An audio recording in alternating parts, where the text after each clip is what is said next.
Parents always get in the way of a good time. You realize it more and more as a 16-year-old. Rules seem to multiply exponentially, and they start to carve themselves into the lifestyle of any teenager. Most importantly, mine. My parents were always strict with me, probably because they were both cops. But I suppose it's in their blood. It's part of their makeup. As any true teenager, however, I always fought back against their menu of rules, only to find myself on the losing side of them. On cue, they'd reel off the reasons why their rules existed. It was for my own good, and that being responsible required structure, and it was their job to provide it to me. They'd seen way too many good kids gone bad, and that I'd thank them one day, and that it hurt them more than it did me. They had the whole speech memorized. It's like they practiced it before I was born, only to be ready to recite it to me as a teenager. The one thing that bothered me the most was that I wasn't able to hang out with my friends when I wanted to. According to my parents, they all seemed to have a bad quality because their parents were too liberal with them. Not enough structure, of course. And so, you probably could understand that when they told me they were going to their annual PBA conference for the weekend, I was overjoyed. They'd be gone for only one night, so the risk was minimal, or so they thought. In their words, it was the ultimate test to see if I had what it took to be a responsible young man. Of course, before they left, they sat me down for all the dreaded speech. They closed off with a checklist. Make sure the doors are locked and shut the lights in all the rooms if you're not using them. Don't use the oven and don't stay up late. I nodded and smiled and walked them to the driveway. I mouthed off a goodbye, and with an exaggerated wave, my night began. At around 10:30 that night, I got on party chat with 4 of my neighborhood friends and celebrated my brief liberty. I felt like I'd been sprung from juvenile detention for the night, and taking advantage of the situation was of utmost importance. I told them all to be at the house at 11:30. Well, it wasn't easy for all of us to get together that night. They'd have to do some sneaky work on their own. Although their parents were more liberal than mine, they'd never agree to allow their kids to hang out in an unsupervised house, even if it was on the same block. So they'd have to quietly sneak out of their bedroom windows when the time was right. For about 2 hours, we laughed it up and discussed the details for the night. Lined up was everything my folks would disapprove of. Violent video gaming, deep web searches, a Ouija board, and of course, crank calling some of the girls we knew at school. It'd be a perfect night, or at least I thought it would be. It was almost midnight, and for a while, I hung out in my room flipping through unexplainable videos on TikTok. And then, the doorbell rang. I jumped out of bed like I was hooked to a car battery. The unexpected chime scared the soul out of me. I headed down the stairs and opened the door, but there wasn't anyone around. I went outside and looked and couldn't find anybody. I shut the door and walked back toward the kitchen when all of a sudden there was a pounding on the sliding door that led to the backyard. My instincts kicked in and I shouted and stepped back, only to find 2 faces pressed up against the glass.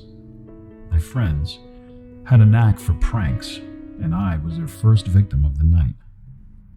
I let them in, and as they laughed it up, it would only be the 3 of us that night. The Morgan brothers forgot that their parents installed a motion detecting camera out front and were caught as they were leaving. No doubt there would be some punishment in the future. The 3 of us cranked up some music and microwaved pizza. We played video games on the large living room flat screen, and later headed to the den where we would set up a spot for the Ouija board, which I hid out back in the shed underneath a folded lawn chair. I know what would happen if I kept it in the house. I slid open the door that led to the backyard, and with my cell phone in hand, I shined the light into the darkness, and I walked toward the shed. I unfolded the chair and grabbed the board, and it was then when I heard the scream. It was a muffled, high-pitched scream that sounded pretty close by, though I wasn't too certain from what direction it came from. As I walked back to the house, my two friends stood at the doorway, staring at me. They also heard it. We all went back inside, turned the music off, and sat in the den trying to hear for signs of further commotion. After a while, we shrugged off the incident and carried on with our night. We shut all the lights in the house, and I placed my cell phone with its flashlight on next to the Ouija board. It made for a spookier setting. I took a deep breath, and then I began. "Is there anyone here?" I asked. "If so, please show us a sign." Our fingertips rested easy on the plastic triangle, but nothing happened. We repeated the question, and for a moment, things remained the same, until it started moving toward yes. It was creepy, to say the least. We all looked at each other with a doubtful grin that masked our fright. We continued. "If someone is here, please show us a sign." And we waited, and then we waited some more, but nothing happened. We released the planchette, and I'll never forget what happened after. The silence in the room was broken with a loud ring from a cell phone. We all jumped back into our seats. I had mine, and my two friends had left theirs home so as not to trigger the tracking application that their parents had installed. We all listened and focused on the ring. It was coming from my parents' room. We all stood and ran upstairs toward my parents' door. And then, when we opened the door, the phone just stopped ringing. We put on the lights and searched, but had no idea where the phone was. Neither of us said anything, but we all felt it. Something eerie was going on, and it might have started with me fetching that Ouija board. As we shut the lights, the phone rang once more. This time, we knew it was just under the bed. I reached down for it, and it was my mother's phone. She probably dropped it while getting ready. I quickly picked up and said, "Yeah, you left your phone here," thinking it was her. The voice brought chills to my skin. It was a woman on the other end, whispering my mother's name. "Stella, help me, please." I immediately put the call on speaker. Stella, are you there?" Her whispering voice communicated panic and desperation. Curiously, I responded. "My mom's not home. She left with my dad for the weekend, and she forgot her phone here. This is her son." There was a temporary silence on the other end, and then she started to gently weep, which led to hyperventilating as she softly cried. I started to ask if everything was okay, but she interrupted me in a panic. "Please, don't hang up. Please stay with me. Please call the police. I'm one of your mother's friends, and I live 2 blocks from you. I live at 13 Devon Road. Please call the police. Someone's trying to kill me." We were all in shock. It would have been an incredible prank, but it was my mom's phone, and none of my friends would have that number. And besides, it was 2:30 in the morning. I quickly said okay and motioned to one of my friends to go downstairs and get my phone. He quickly left, ran halfway down the stairs, and ran right back up. "It's completely dark down there," he said. In our haste, we left the phone's flashlight on, and it was out of battery.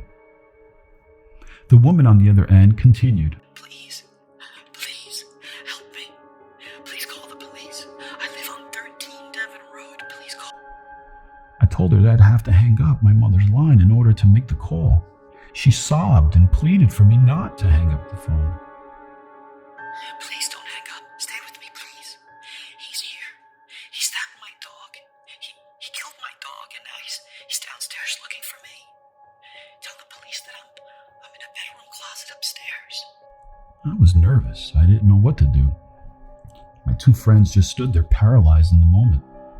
I ran to my room and grabbed the charger and handed it to my friend. He put on the light in the den and raced to plug my phone. I followed him down the stairs as I spoke to the woman.